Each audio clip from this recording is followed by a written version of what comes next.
All right, well, thank you, everyone. So I have the pleasure of sitting here with Naval. It's like deja vu. Yeah, we just heard from him. I mean, I think we can all say that Naval is one of the greatest minds in the space. He has... make it up. Don't say stuff like that. I mean, I don't know. It's true. But I'll spare you any further. So what do you want to talk about? Well, this is the wine version of the conversation. Yeah. That was the coffee version. So now we can get a little more relaxed. We're going to relax a little bit. The cameras are off, right? No. Okay. Well, I wanted to ask you, what do you think about, generally we covered this a little bit in the last panel, but what's going on with, what are we actually seeing with this interest in blockchains and tokens? What is happening? What is... Money is happening. Everyone thinks they can get rich, so everyone's really excited. Lots of people who a year ago didn't know what a blockchain was and were Bitcoin disbelievers are now suddenly tokenizing their cap tables and coming up with all kinds of ways to ICO. I literally get an email a day from a company that has no business even thinking about ICO saying, how do we ICO? And I try and talk them out of it, and 3 months later, sure enough, half of them are really working on their token model. So that's kind of the bad part. The good part is, whatever works, because fundamentally, blockchains are a wonderful invention. It's, Satoshi Nakamoto, whoever he or she or they are, God bless them, because they really created something that they solved a problem that humanity has never been able to solve before. And that problem is it's a governance problem. It's how do we organize networks? And for those of you who have read Sapiens, great book by Harari, I highly recommend it. He has this thesis where basically everything is a story. Money is a story, corporations a story, the US government's a story. If we all stopped believing that story tomorrow, it would cease to exist. So humans are storytelling monkeys, and this idea that we can unite each other by telling each other stories makes us the most powerful creatures in the world, because we're the only animals that can unite across genetic boundaries. Bees and ants and so on can only communicate within their genetic hive, but humans can connect across genetic boundaries. But humans, through stories, you can get 5,000 people together under this story that they're all Christian. And so then they all behave the same way, or the story that they're American, or they're capitalists, or communists, or what have you. So this storytelling power for humans is very powerful, and these stories allow us to create networks. So money is a network, the United States is a network, Blockstack is a network, communities are networks.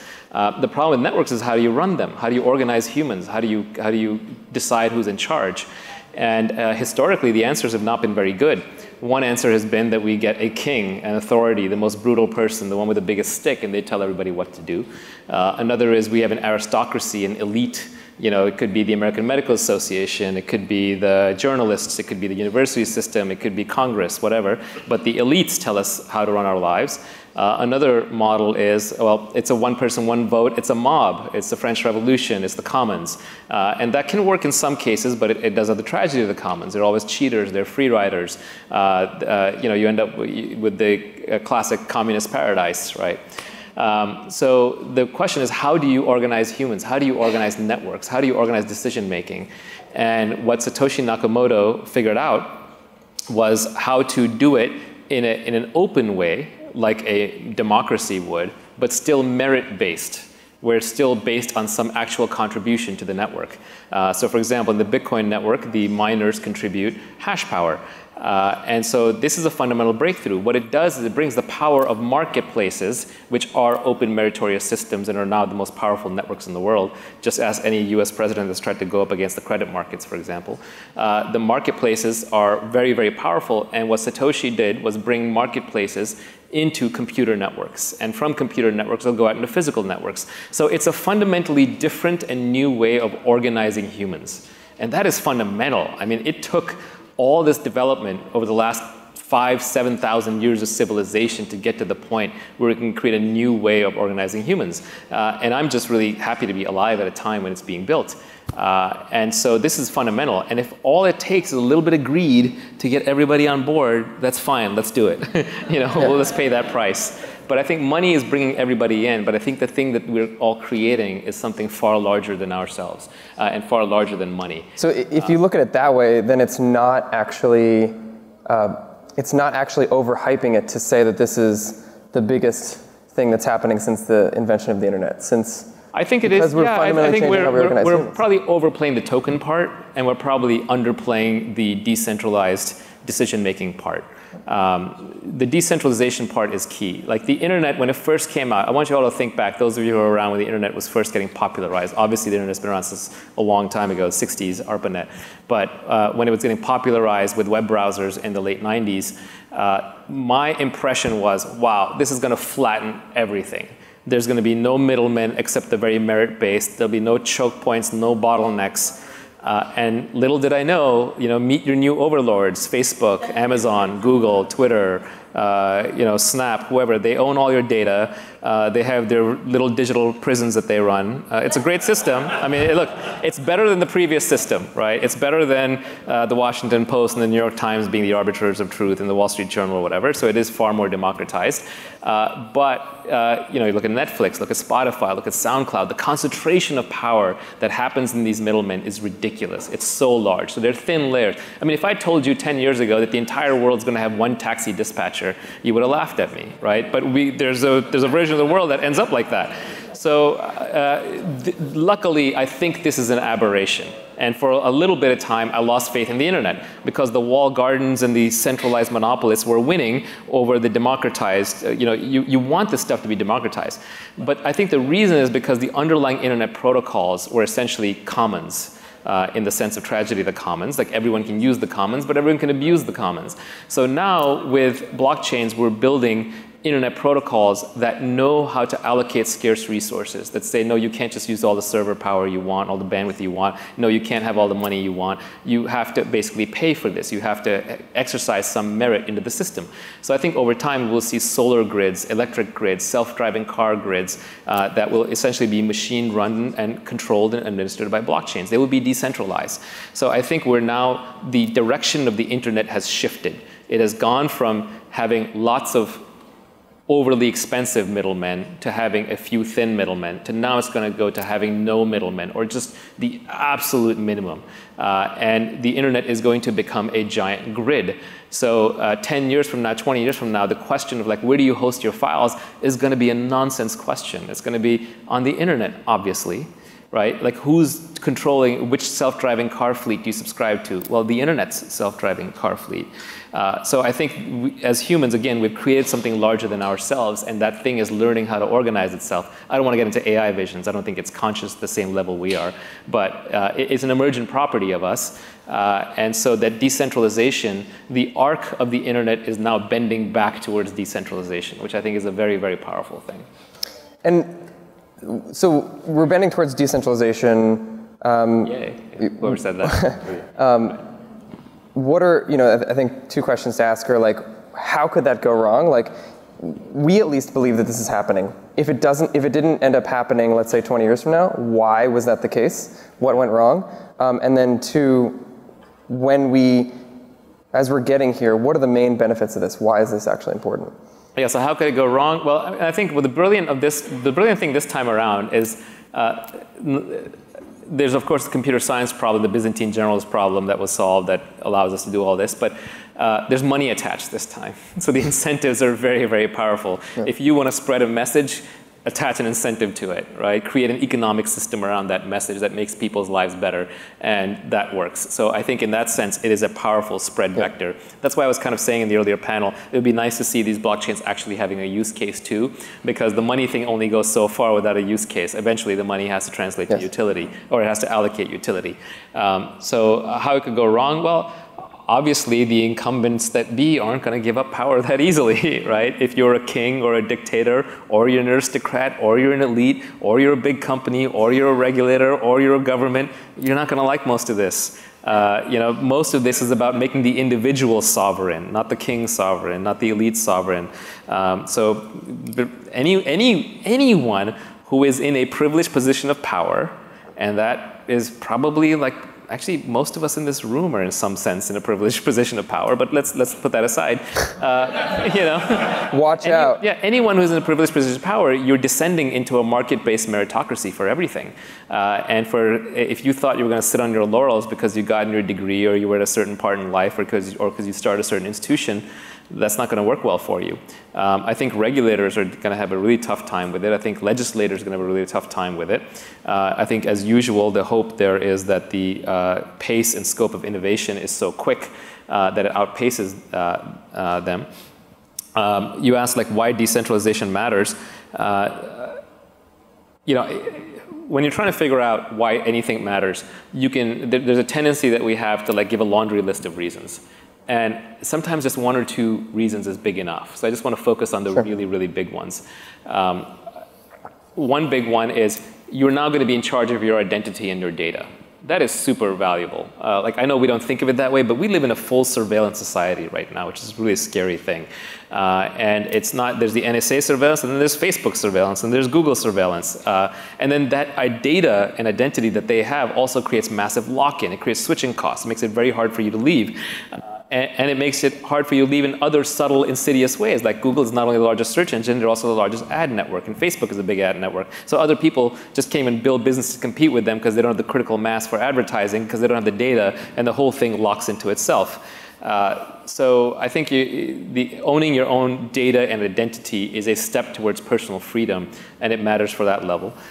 Censorship resistance is a big deal. It may not feel like it to people in the United States, but to people living in parts of the country, parts of the world, sorry, where the currency is being debased or you're told what you can and you can't say, censorship resistance is a big deal.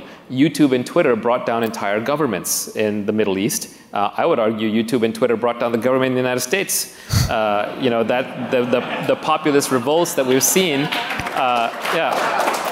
the populist revolt that we saw from the right with Donald Trump and from the left with Bernie Sanders would not have been possible without social media or crowdfunding, because especially Bernie Sanders, he raised from small dollar donors. And I think from here on out, we will never see another elite president in the United States. We're not going to see another Clinton or Bush or anyone that looks anything like them elected. I think it's all Trumps and Sanders from here on out. Scary as that sounds, it's all populist, because it's all social media is running the show. It's decentralization. So decentralization, in this case, it levels a playing field. It allows many more voices to be heard, and it is a form of censorship resistance. And then the third reason that I would articulate as to why decentralization matters is because now these systems are open. We're getting into laundry list territory. Watch out. Just three. And they're all kind of very related. It's about who owns the thing, right? Yes, that's what it boils down to. Yeah. Censorship resistance, open development, and owning your data and identity are just a different way of saying it's open. That's all it is, right? But what made the internet so powerful as compared to every other computer network that had come before it? It's open. That's it. So why is open data important? Because without open data, you don't have permissionless innovation. You're back to a king or a company owner telling you what you can and can't do. And all the innovation comes from a small number of very young people who are breaking rules. And the older people in charge don't want to break the rules. That's why we have to die for the human race to move forward, right? It's like the old saying, science advances one funeral at a time. It's absolutely true. Technology advances one funeral at a time. Business advances one funeral at a time. The human race advances one funeral at a time. The people who were in charge before have to die so we can create a new system. And that only happens when you let the young people innovate, and it's in a permissionless fashion. So it needs to be an open, decentralized system. I think you can make that argument with waves of computing too. We should decentralize everything. With blockchains, we're going to decentralize all the things. That doesn't mean there won't be bottlenecks. There are always areas where you'll have natural network effects. What are the most important things to decentralize? Like, if you were to say, these are like critical level threat, this is most eminent, will impact society in the greatest way, we have to decentralize this, this, and this? It's a good question. I haven't really thought about it before, so it's not going to be exhaustive, but I would say money is a big one, right? That's what Bitcoin's trying to do. I would say identity is a really big one. That's what you guys are trying to do. Data is a big one, and I think people like Filecoin and the others will sort of help with that, and you're also helping with that. But identity and data are kind of meta, right? They're building blocks. Yes, they're building blocks. Yeah. Oh, I think media. Like all three of those are I would like to see social media decentralized one step further. Because right now we've traded dozens of newspapers and TV stations, and which are very so decentralized Twitter. Yeah, I'd like to see Twitter and Facebook and Snap and those kinds of things decentralized as well. Okay. Just from a personal human perspective, from an investor perspective, I'm going to make no money off of it. But from a human perspective, I don't want my kid using Twitter or Facebook. I don't want my kid like farming on Zuck's farm or Dorsey's farm. You know, love them both, but you know, at some point, those are long-lived information monopolies, is what we've constructed. And it's going to take a platform shift to displace them, and blockchains offer that kind of platform shift. Now, there's a very social networks, number one. Yeah, well, there's a very powerful network effect. Like, just creating a decentralized social network doesn't mean people are going to run onto it. But there's a set of people who cannot go on Twitter or Facebook today because they're worried about their lives because of where they live. Or because maybe they have opinions to say that they, you know, like Facebook doesn't allow anonymity, so maybe there'll be some anonymous people. I don't know. It won't necessarily always be for good things. Like when the internet first developed, there was a lot of, you know, unsavory stuff on there. But that's kind of what it takes. You have to go through that phase. It's a net positive you're making this. Absolutely. Yeah. I mean, at the application level, it's hard to predict. But for example, you know, you could take PG&E and you could replace it with a decentralized solar grid that's organized by blockchains. Wouldn't it be great if we kind of all owned the power grid as opposed to having some old state monopoly do it? I think as George would tell you, sorry to keep pointing out George Gilder, you know, the history of energy use is in some sense the history of the human species. What we do is we extract more and more available power from the environment and put it to use. So we are energy consuming creatures. So creating a decentralized energy and power grid would actually increase the scope of all human innovation. You could have a decentralized communications grid. I'm sure you all love Comcast and Verizon and AT&T. You know, they're wonderful companies. But it would be nice if each of us plugged a Wi-Fi access point into our home that then broadcast a cell signal, and we got paid in Wi-Fi coin based on how much network coverage we were providing, and we had to pay out Wi-Fi coin automatically. Our phones do it on the fly to connect into the grid, and then there would be not unlimited because you're limited by the air, but there would be a certain amount in physics, but you would have as much bandwidth as possible, and you would have. We're going to hear from a mesh networking startup after this. Fantastic. Yeah. You know, we're going to need a bunch of those kinds of efforts. Yeah. You could have a distributed anonymity grid, which would be interesting for people who are, you know, trapped behind a firewall or in a place like Iran or something like that. So I think there's going to be a bunch of these things, these applications that will be useful. It's really hard for me to sit up here and predict. It's like sitting up here in 1992 and saying, oh, HTTP is being put together. What do you think are going to be the big apps? And by definition, anything you predict is going to be wrong, right? Because it's like, it's always something new that comes along. It's not even replacing the old things. It's always maybe a better way to look at it wouldn't be what you think is most important for everyone else, but what you personally would use. I want free media. I really want free media. I think that free media, you know, even though you may not want to hear it, I think everybody has a right to say something. Yeah. And there's going to come a day when every human being on the world is going to be able to reach every other human being in the world. And it makes it really hard to commit true injustices when you can shine a flashlight like with that. With some snarky joke that gets 50,000 retweets? Or? Yeah, unfortunately, the jokes will always get a lot more retweets than like the actual pain and problems. I think as a society, we'll have to adapt. I think a lot of people get driven crazy by Twitter and Facebook just because now all of a sudden you can have 7 billion people's problems exposed to you, whereas normally, historically, you would only have the 100 people who lived around you in your tribe. Certainly if like all the stuff that my aunts and uncles forward to me on WhatsApp is any indication, right? Where they're not quite adapted to all the things going wrong in the world yet. But I think the kids will be adapted to it. The kids are going to use media in ways that we can't even begin to imagine. They already are. I mean, like, I'm not using Snapchat. I couldn't figure it out. But that already tells me I'm behind the times. So do you think it would be safe to say that society will be radically different 10, 20, 30 years from now, the way from what it is? How would it be? Yeah, I mean, we covered a little bit. Society follows technology, I think. I think technology actually leads society.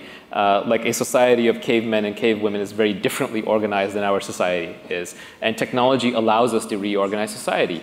And we like to pretend that like society can control technology, but it can't really. The Prometheus story about, you know, fire being passed down and, or biting from the tree of knowledge, the apple from the tree of knowledge. Sounds like the logic of violence a little bit. Yeah, it basically, yeah, that's right. There's the sovereign individual thesis. If you haven't read that book, it's worth reading. It basically, the thesis there is that the structure of society actually follows the logic of violence. So whoever can commit the most violence, they get to organize society, and then society has to follow that person. And so that might have been a king or a feudal system in the old days, and then it might be a nation state currently. But eventually it will be the individual, and the individual will organize their own little society because they're going to have ability to hold on to their assets in a way they don't today. They can be taken away through violence.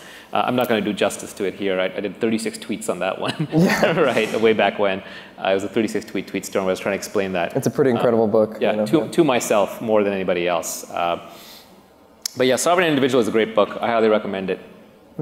Society, I think, yeah, it's going to look completely different. Paul Graham famously said the future is already here, it's just unevenly distributed. If you look at how blockchain developer teams work, for example, open source, often anonymous individuals, sometimes paid, sometimes not, often have holdings in the coin, scattered all over the world. Merit-based in a weird way. If they disagree, they fork. They exit, they split off rather than try to resolve it through violence or some other traditional means. That may be a better way to predict how society is going to be organized than how it is today. You can already tell if you're building a company today, like 10 years ago, you would have had to say, I'm going to bring together 10 engineers, 5 designers, 5 marketers, and put them all under the same roof. Right? That assumption is already disappearing in the blockchain space. I think one of the absolute best things about the blockchain space is that it is not concentrated in Silicon Valley.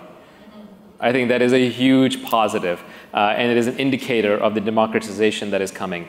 And yeah, I get it, we get together here, but there's also big gatherings of blockchain people elsewhere in the world. We have to utilize meat space a little bit. Yeah, absolutely. And it's good for now, but when VR catches up, right, you can see. We'll have virtual conferences instead of you can kind of squint and you can see the pieces coming together. Like even to the extent that we're having this physical conference, 90% of the knowledge that you have picked up about blockchains, you picked up on Twitter, email, documents, papers, white papers, Slack, forums. This is just like the last 5–10% connecting it to faces in humans. What about countries like China that suppress blockchains? How are we going to get around that? It's a good question. I think I'm not a protocol developer, so I don't have the answers. But what I'm hoping is that there's 2 classes of solutions. Actually, it's really just one class of solutions. Well, 2. Okay. One is you make cryptocurrency a part of the internet itself. And the way you do that is today, the reason we have DDoS and we have spam is because routers don't know how to allocate scarce resources. Like every packet that comes in, the router just passes it on. Every request that hits your server is going to respond. But in the future, if a router has to pay a trillionth of a cent to pass on a packet, or has to pay, a browser has to pay the server, obviously it requires a new cryptocurrency that doesn't exist yet. It has to be stable, it has to be low fees, it has to clear nearly instantly, so it's maybe a different layer network. But if those kinds of cryptocurrencies are required for efficient networks to operate, then eventually those countries will face the choice of, do we get left behind or do we just upgrade? That's one. Makes me think of Hashcash. Yeah, Hashcash was originally designed as an anti-spam solution as part of the Bitcoin protocol. Like you need, it's one of the primitives.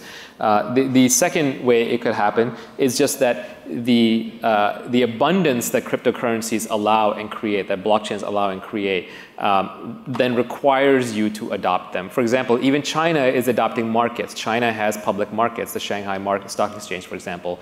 And if my articulation is correct, then blockchains are basically creating markets in all digital assets. So is China going to decide that, no, we don't want markets? There's a conspiracy theory view of the world that the current Bitcoin scaling debate is really about Chinese miners versus kind of international or American developers. And that we may see a split into a China coin and a US coin or something of the sort, right? Because I think China is very forward-looking. I think when they looked at cryptocurrencies early on, my guess is first they wanted to suppress it or control it because they didn't want the capital flight out of the country. But then I think very quickly they realized, like, wow, this could be the next gold. This could be the next reserve currency. And if it's going to be that, it's going to displace the dollar because it's not like we, the Chinese, control all the gold and all the reserve currency. So why don't we just scoop up as much as we can? And then next thing you know, all the miners are Chinese, right? So I think that I don't think the Chinese are anti-cryptocurrency. I think they are in a process of modernizing their state and converting into maybe not a liberal democracy, but a much more open society. And I think cryptocurrencies can be part of that if the incentive structure is laid out the right way. that gets to next question, which is if blockchains are the base layer, what do you see as becoming the layers of development or the protocol stack for these applications? Yeah, it's really early. I mean, obviously we have something here called Blockstack, right? You guys are trying to build a stack on top of the Bitcoin blockchain, which I think Blockstack is interesting for a couple of reasons. By the way, when I invested, it was one name, so I don't think any of us had any idea what we were doing. No, that's not true. You were still doing identities on top of Namecoin, so yes. I'll give you credit for sticking with the original vision. But now it's like a virtual blockchain on top of the Bitcoin blockchain. And so there's a couple of interesting pieces there. I think of it as like you're kind of being TCP/IP to the basic Bitcoin IP, right? You're adding more state into the system. You're keeping track of identity. You're keeping track of data, which is a form of state. TCP/IP does session tracking on top of IP, so it keeps track of a little bit more state. So Blockstack is an example of a layer 2 protocol that is emerging on top of the layer 1 protocol of Bitcoin, and is cleverly virtually designed, so if something goes wrong with Bitcoin, you can move it over to the next one. So it's kind of cleverly future-proof that way. I think we're going to see more of that. I mean, you look at the classic OSI stack, it's 7 layers of computing. And there's probably a lot more. It's just after HTTP, it gets too complicated and confusing, so people stop trying to create more layers. I think that you guys are a great example of that. We're going to see more of that. Like the attention tokens, advertising tokens, prediction markets. These are probably not all layer 1 protocols. Some of them are layer 2. We might even see layer 3. But it's really hard. You just have to squint a lot. One of the nice things about being a developer in this space or being involved in this space, again, the token incentive. So I've seen lots of developers who were into Bitcoin in 2013. They started companies, and the companies failed. And in any other industry or in any other technology endeavor, they would have just failed. So it's like, okay, I failed, that sucked. Now it turns out that even though they failed along the way, because they were in Bitcoin space early, maybe their company failed, but they got paid in Bitcoin. Whatever revenues they collected were in Bitcoin, or they bought some Bitcoin on the side, or they just even got to know all the Bitcoin people and got in on the Ethereum ICO. Most of those early developers are actually pretty well off now, right? So in a space like this that is growing and has a powerful monetary incentive, it's like if you're one of the early people to figure out how stock markets worked, whether you started the right company or not, just because you had that knowledge early on, you were just exploiting and arbitraging kind of an unlevel playing field or a less well-known playing field. I remember the blog post by Fred Wilson that was the no hands effect. Do you remember that? Yeah, this is a famous saying by Warren Buffett about the clock. Yeah, exactly. He basically says that whenever there's kind of a bull market, Warren kind of says everyone's partying. Like Cinderella at the ball, right? There's like all these stagecoach men around. There's like great music. There's great food. There's champagne flowing. Everyone's dressed up. Everyone's having a great time. And they know that at midnight, the stagecoach men are going to turn back into rats, and the coaches are going to turn into pumpkins, and the wine will turn into water, and the whole party will come to an end.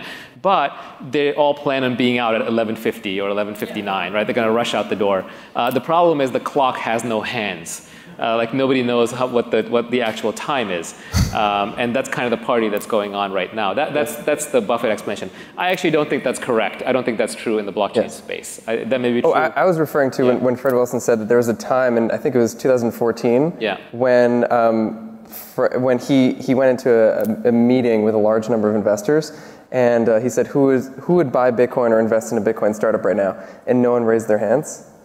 And I think that's just something for us to remember. It's like right now we're in this period of exuberance, but there's periods in which there's lots of excitement. There's periods in which there's less public interest. I think there's troughs and valleys, and we have to make sure that we're in it for the long haul, and that we remember what we're actually here for, and that when things change and when the sentiment changes, we just have to make sure that we keep going.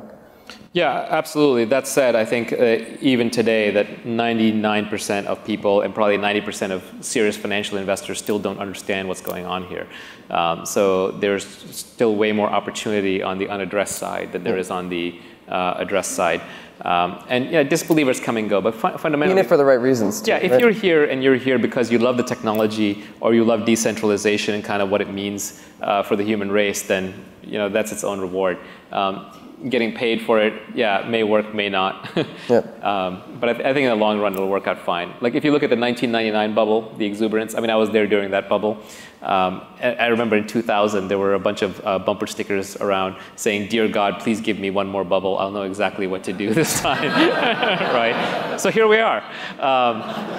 All right, that's all. Yeah, but if you were around the 1999 bubble, you knew it was a bubble. You knew there was a lot of crazy stuff going on. By the way, that bubble was way bigger than this one. That was a $1.7 trillion bubble at its peak. Here, we're not even at $100 billion total. That one, there was also a huge debt bubble associated with it. There was a lot going on there. But during that bubble, you knew there was a lot of junk. There was the pets.com and there was the Webvan. And I don't mean to pick on those companies. They were actually later PetSmart and Instacart and so on turned out to be very valuable. So their timing was off. Their intentions were good. But there was a lot of bad stuff from an investment perspective. Nevertheless, if you had that's when Amazon was created. That's when Google was created. That's when eBay was created. That's when Craigslist was created. So there was enormous wealth creation going on even at that time.